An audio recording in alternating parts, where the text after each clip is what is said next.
ఇది చదివితే మీరు ఏడుస్తారు. తల్లిదండ్రుల ఇల్లు ఎప్పుడు పిల్లల ఇల్లే, కానీ పిల్లల ఇల్లు ఎప్పుడు తల్లిదండ్రులు ఉండేందుకు స్వాగతించే స్థలం కాదు. తల్లిదండ్రులు డబ్బు ఎప్పుడూ పిల్లల కోసమే ఉంటుంది, కానీ పిల్లల డబ్బులు ఎప్పుడు తల్లిదండ్రుల కోసం ఉండదు.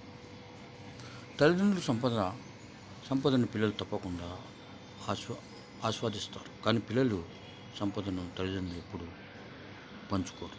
కాబట్టి మీరు ఇంకా అవకాశం ఉన్నప్పుడే మీ తల్లిదండ్రులను ప్రేమించండి. జై హింద్, జై భారత్.